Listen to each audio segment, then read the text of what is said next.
جب فتح مکہ ہوا اس کے بعد غزوہ حنین بھی واقعہ ہوا، اس کے اندر اللہ تعالیٰ نے بہت سارے دولت سے، مال غنیمت سے مسلمانوں کو مالا مال کیا، اور 6000 قیدی بھی بنائے گئے،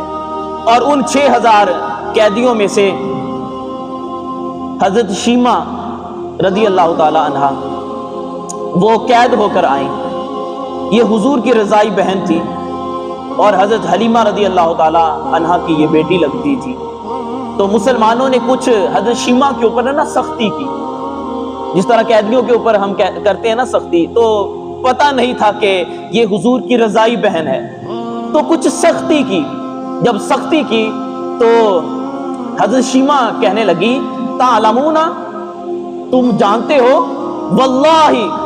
انی لاخت صاحبکم من الرضاعہ، کہا کہ تم جانتے ہو کہ خدا کی قسم میں تو تمہارے صاحب کی رضائی بہن لگتی ہوں، تمہارے صاحب کی رضائی بہن لگتی ہوں۔ تو کہا کہ ہم اس منظر کو نہیں جانتے، کہا کہ تم ایسے کرو، مجھے اپنے صاحب کے پاس لے چلو۔ جب حضور علیہ السلام کے دربار صحابہ کرام حضرت شیمہ کو لے کر جب وہاں پر پہنچتے ہیں تو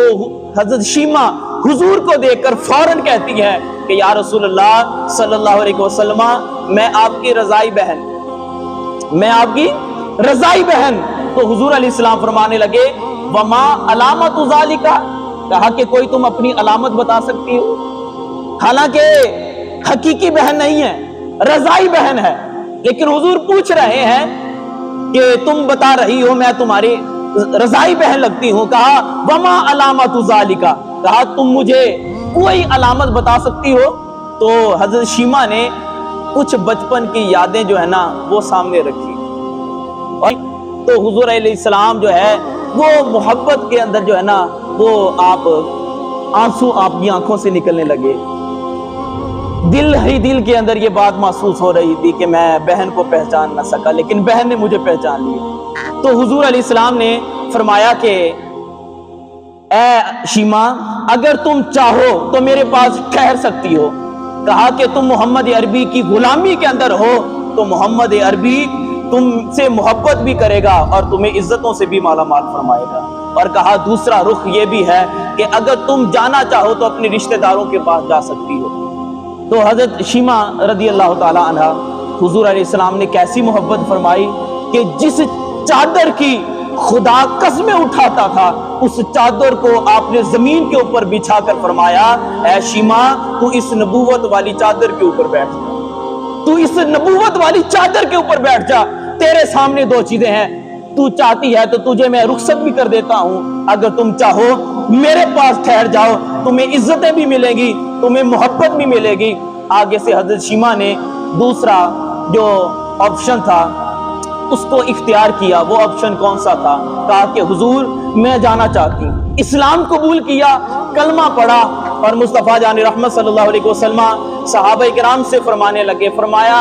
لے کر آؤ اب کثرت کے ساتھ بکریاں لے کر آؤ،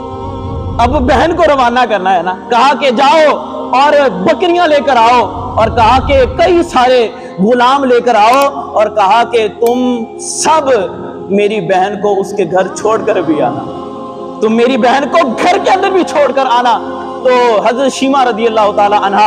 چلتی ہیں، ٹھہر جاتی ہیں، چلتی ہیں، ٹھہر جاتی ہیں۔ تو حضور علیہ السلام پوچھتے ہیں کہ اے شیمہ کیا بات ہے کہ تم چلتی نہیں؟ کہا کہ حضور مجھے اس بات کا یعنی اس بات کی پریشانی ہے کہ اگر میں تنے تنہا چل گئی تو قوم کیا کہے گی، لوگ کیا کہیں گے کہ شیمہ اکیلی وہ آزاد ہو کر آ گئی اور اپنی قوم کے جو قیدی تھے ان کا تو خیال ہی نہیں کیا۔ تو حضور علیہ السلام نے صحابہ کرام سے مشورہ کیا، حضور علیہ السلام نے حضرت شیمہ سے فرمایا اے شیمہ میں محمد ہو کر تجھے بھی آزاد کرتا ہوں، تیری قوم کے 60,000 لوگوں کو بھی آزاد فرما رہا ہوں۔